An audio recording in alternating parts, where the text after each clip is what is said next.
mettre des mots pour désigner cette chape, ou ce cellofré qui entoure, ou ces chaînes. Enfin, et comment après, on met des mots? Ça veut dire quoi, eh mettre ben, des mots? alors pour moi, ça a été le choc culturel, vraiment la révolution dans ma vie, c'est la découverte du groupe, quel qu'il soit. De parler en groupe? Mais le groupe, tous les groupes, les appartenances, les associations, Mais est-ce qu'on et les risque groupes pas de de thérapie. retomber sous de nouvelles obligations, Ah non, de nouvelles ça, je crois chapes? pas. Je crois pas du tout.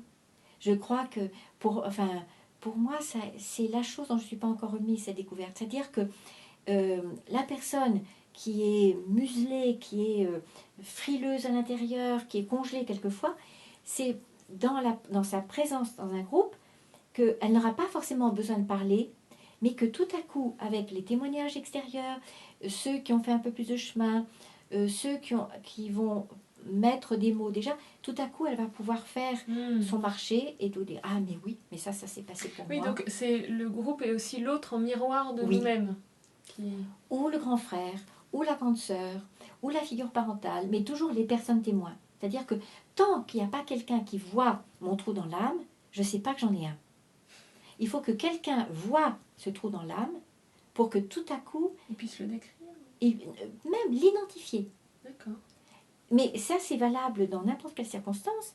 C'est si vous êtes si vous allez au cinéma avec quelqu'un et tout à coup l'image est troublée, troublante, etc. Et vous êtes vous-même donc un peu Déstabilisé. oui, déstabilisé.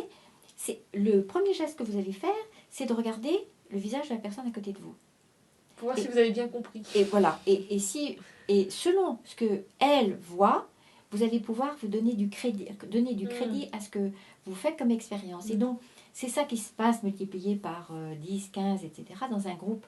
C'est que tout à coup, c'est parce que l'autre entend mon expérience que je peux me l'approprier. Et c'est pour ça que j'aime bien dire aussi que ce qui est destructeur, c'est certainement ni le traumatisme, ni l'accident, c'est la solitude dans laquelle nous sommes, parce que cette solitude nous empêche d'élaborer le minimum. Et donc ça me semble aujourd'hui d'une évidence terrible, mais que mon éducation n'a pas été là-dedans, ne serait-ce que scolaire. On était chacun en train de faire son devoir comme ça. Bon, aujourd'hui, heureusement, ça change un peu.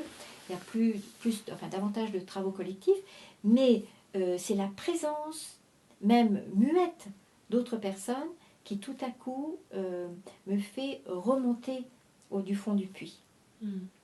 Et ça, c'est juste extraordinaire. Où est-ce qu'on trouve ces groupes?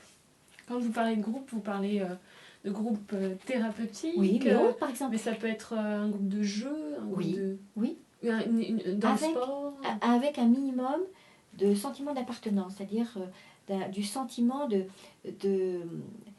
partager soit une valeur commune, soit un mythe, enfin ce qu'on appelle le mythe fondateur, c'est-à-dire une histoire commune.